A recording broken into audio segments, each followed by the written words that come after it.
বেগুন পোড়া দিয়ে পরোটা দারুণ টেস্টি রেসিপি। কতটা ইয়ামি হয়েছে চলুন খেয়ে দেখাই। সত্যি বলছি অসাধারণ টেস্ট, বলে বোঝাতে পারবো না। একবার বানালে বারবার বানাতে চাইবেন। আমার ছেলে তো বললো, মা ঠান্ডা সময় এমন জিনিস বানাও যাতে হাতে না লাগে, এইভাবে সোজাসুজি খাওয়া যায়। সেই জন্য বানিয়েছি। আমি পরোটাটা যেরম টেস্টি যেরম লোভনীয়।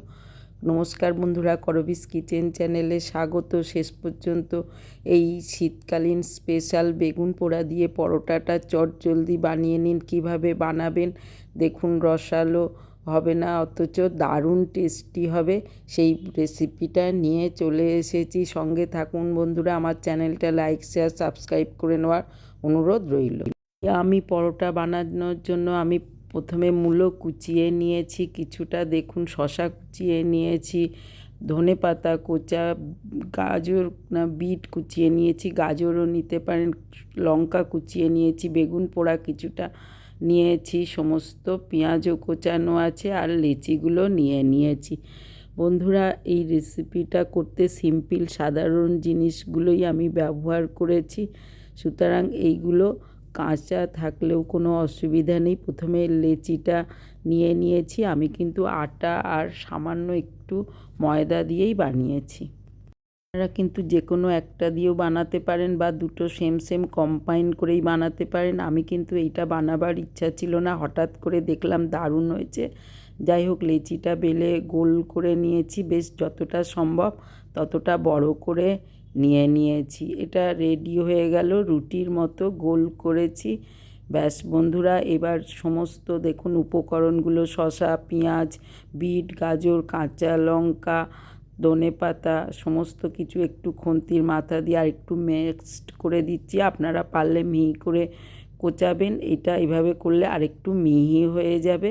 যেহেতু আমি মাখার জন্যই কেবল নিয়েছিলাম, সেহেতু আরেকটু মিহি করে নিলাম।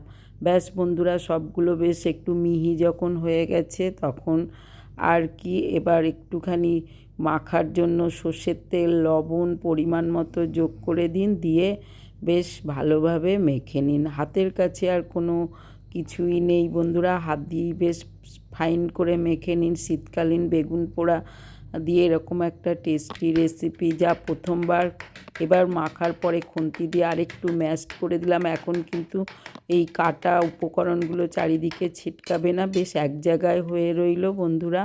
এইভাবে মাখা হয়ে গেছে, দেখতেই পাচ্ছেন কীরকম হয়েছে। এইবার এই পুরটা নিয়ে নিয়েছি, বেশ অনেকটাই নিয়ে নিয়েছি বন্ধুরা। কতটা হয়েছে দেখেছেন। একটা বাটিতে তুলে নেওয়ার পরে সেইটা আমি বেলে নেওয়া পরোটাটা বা রুটিটার উপরে ভালো করে ম্যাশ করে দিচ্ছি। ব্যাস বন্ধুরা, এইভাবে ছড়িয়ে দিন, বেশ মোটা হবে কিন্তু। আর ব্যাস উপর থেকে আরেকটা বেলে নেওয়া গোল রুটি উপর থেকে দিয়ে দিলাম। এইবার এইভাবে দেবেন না বন্ধুরা, এর সাইডে একটুখানি জল দিয়ে দিন। জল দিয়ে দিলে কিন্তু তাহলে ভালোভাবে আটকে যাবে।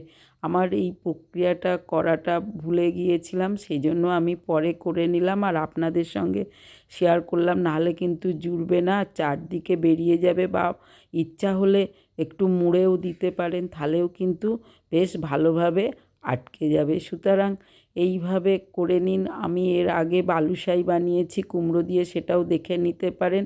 দারুণ টেস্টি নতুন নতুন রেসিপিগুলো দেখার অনুরোধ রইল। আশা করি সব রেসিপিগুলো হেলদি আর আপনাদের ভালো লাগবে। এবার বেলুনটা দিয়ে একটু সমান করে নিন, তাহলে এবড়ো খেবড়ো ভাবটা কিন্তু সমান হয়ে যাবে। দেখুন কত সুন্দর হয়ে গেছে। হাত দিয়ে একটুখানি চারপাশটা তারপরেও সমান করে নিয়ে নিয়েছি। ব্যাস প্যানে একটু তেল দিয়েছি, লোহার চাটু বসিয়ে দিয়ে তেলটা চারপাশে ব্রাশ করে দিয়েছি, বেশ ভালো করে গরম করে আস্তে করে দেবেন। এইবার আস্তে করে তুলে যোগ করে দিন। দেখুন বন্ধুরা, এবার দেখতেই পাচ্ছেন এখনই কীরকম ঘুরিয়ে ঘুরিয়ে পিঠটা একটুখানি করে নিন। এপাশটা হয়ে গেলে ওপাশটা আর বেশ মোটা, আর কতটা পুর দেওয়া হয়ে গেছে দেখতেই পাচ্ছেন। সুতরাং একটু ধৈর্য ধরে করুন, নাড়িয়ে চাড়িয়ে এপাশ ওপাশ যখন বেশ একটু সেঁকা সেঁকা ভাব হয়ে যাবে সেই পর্যন্ত অপেক্ষা করুন। এই সময় একটু বাটার ব্রাশ করে দিতে পারেন। আমি গলিয়ে নেওয়া বাটারটা দিয়ে দিয়েছি, নাড়িয়ে চাড়িয়ে এপিট ওপিট করে মোটামুটি দেখুন এরকম সেঁকে লাল লাল করে ভেজে নিচ্ছি।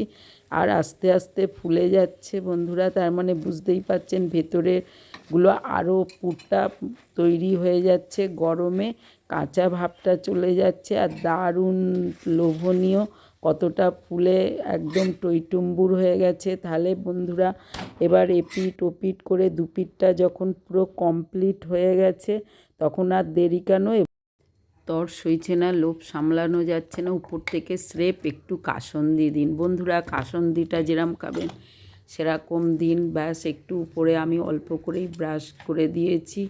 আর গরমের মধ্যে দারুণ দারুণ, এবার কেটে নিন যেরকম খাবেন সেই অনুযায়ী বন্ধুরা। ব্যাস আমি তো এরকমভাবে ভাগ করে নিয়েছি, দেখুন কীরকম অনুযায়ী ছোট ছোট করে পিস করে দিলে কিন্তু খেতে সুবিধা হবে সত্যি, আর হাতে লাগবে না, ভিতর থেকে কেমন খুলে দেখায়। ব্যাস ভিতরের পুরটা দারুণ একটা স্মেল আনছে আর কত টেস্টি হয়েছে বুঝতেই পারছেন। আমি তো আর লোভ সামলাতে পারলাম না, খেয়ে নিলাম এক কামড় দু কামড় করে বন্ধুরা। পিছনে আমার ছেলে অপেক্ষা করছে, সুতরাং আপনারাও বানিয়ে ফেললাম। আজ আসি, বাই বাই, সঙ্গে থাকুন।